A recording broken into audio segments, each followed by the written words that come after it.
Hello, good afternoon. I am going to do another video this time on a slightly different topic as opposed to sort of political, historical things. Um, this, this particular one is going to be a little bit more abstract, a little bit about math and about numbers. So again, this is a Citizen Speaks, and I appreciate it if you check the like box, and especially if you subscribe. That will make it more sensible for me to continue doing these programs. So let's begin. And this particular episode is called Numbers. Words are divine according to the Apostle John, who wrote at the beginning of his gospel, "In the beginning was the Word, and the Word was with God, and the Word was God." There are many interpretations of this quote. The Greek word logos, which was used by the early Christians, has remained with us in a way that gives the common English word a kind of sonority which conveys the mystery of the statement. Logos has always also been expanded to mean more by implying a connection with divine reason, based on Plato's use of the word in his rendition of the dialogues of Socrates. The significance of this is that beyond words lies our greatest mystery, God. The most any of us is capable of is uttering his name, which for the Hebrews was Jehovah. That name, besides the uncertainty about its pronunciation, is wrapped in mystery. Of the variety of interpretations, the one, "I am that I am," God's answer to Moses from the burning bush, is the most literary and the most quoted. Then we have numbers, in a sense, an abstraction at a higher level. Most people think of this accounting numbers, which mathematicians call natural numbers in this connection. These 1, 2, 3, 4, and so on, without end, are the simplest abstractions used in the oldest form of assigning symbols to objects we want to count. When you ask listeners for other kinds of numbers, they may think of fractions, decimals, and even negative numbers. Then you can mention the one number which has no sign, since it is between the positive and negative sets of numbers. The most amazing thing about this number, 0, is that the Egyptians built their pyramids and temples without identifying it. The next step is to ask for a number which does not fit any of the above categories. With a little hint to the unmathematical, someone will usually identify pi, and after a little explanation, understands that it is the ratio of the circumference of any circle to its diameter. So like the ancient Greeks, the uninitiated are led to find the first number that cannot be written as a fraction. That was such a surprise to them that they used its symbol, the Greek letter pi, letter for P, as the secret sign for the club of mathematicians, the keepers of such unusual knowledge.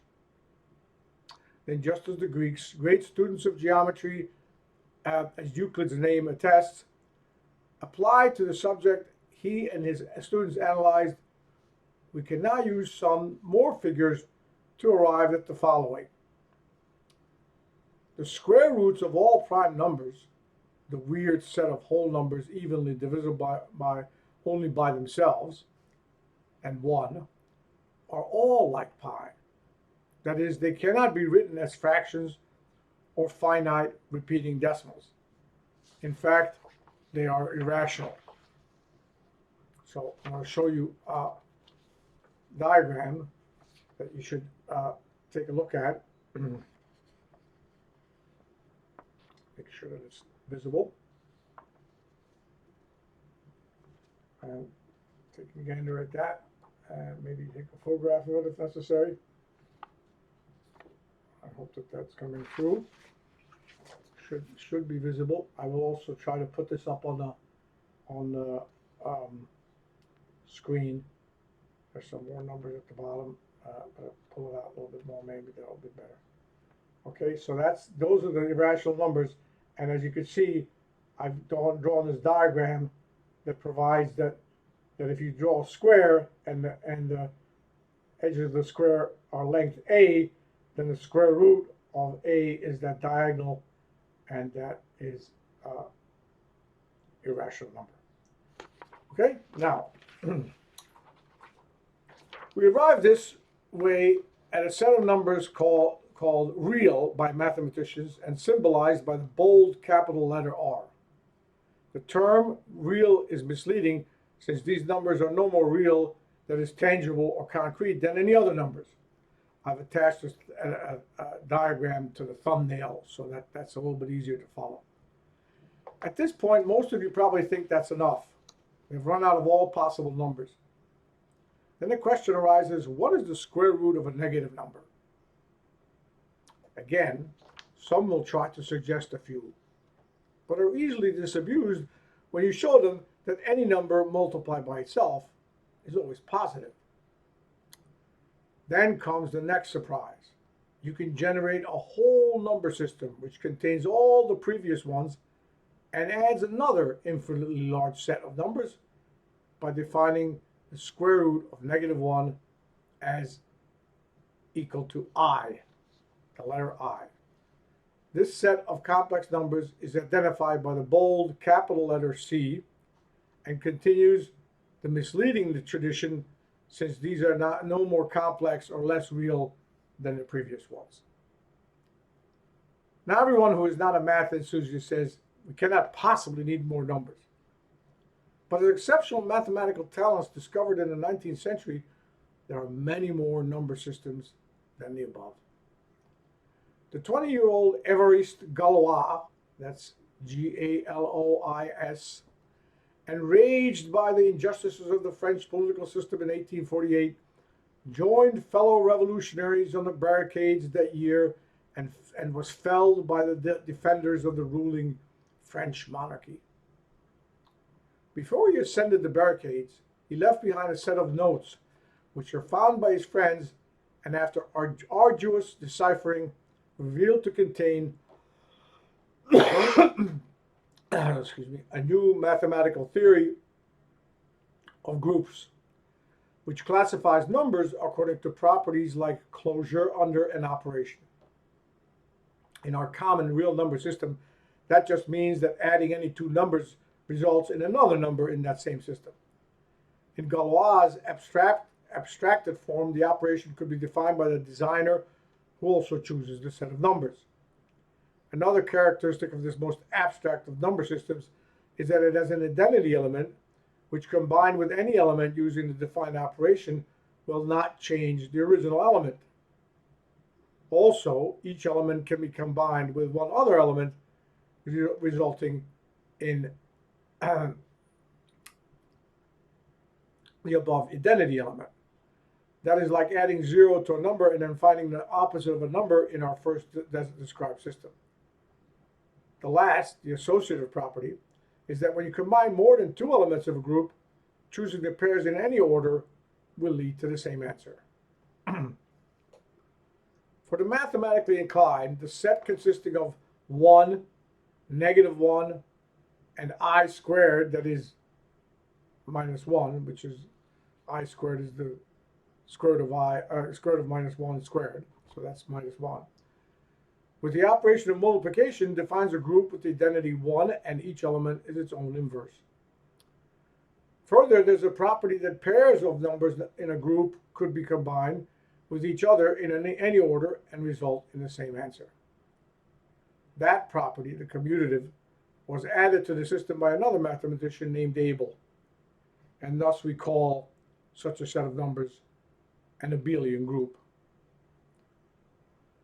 This definition of a group forms the basis of a part of mathematics called abstract algebra. It is the point where the abstraction of numbers is magnified beyond what most mortals can understand. Anticipating the possibility of such an extension, Galileo Galilei posited that mathematics is the language in which God has written the universe. Small wonder that so few of us understand this language, but also a warning. Beware those who pretend to understand God's language. Some of the most unusual interpreters of this language were often misunderstood, even considered mad. Another student of mathematics, particularly of chance or probability, Blaise Pascal, a Frenchman from the 17th century, after discovering some of the meanings of God's language, chose to humble himself rather than pretend to unattainable knowledge. He posited the famous wager. Let us weigh the gain and the loss in wagering that God exists. Let us estimate these two chances. If you gain all. If you lose nothing. Wager then, without hesitation, that he exists. He proves the validity of his wager using a table of probabilities. Thus, if in the beginning was the word logos, where was number, arithmos? That is the end of today's video on numbers. I hope you liked it, are interested. I will continue to provide some more ideas on numbers and mathematics. So if you click the like button, I'd appreciate it. And if you can also subscribe, that's even better. Thank you for your attention, and hope to see you the next time.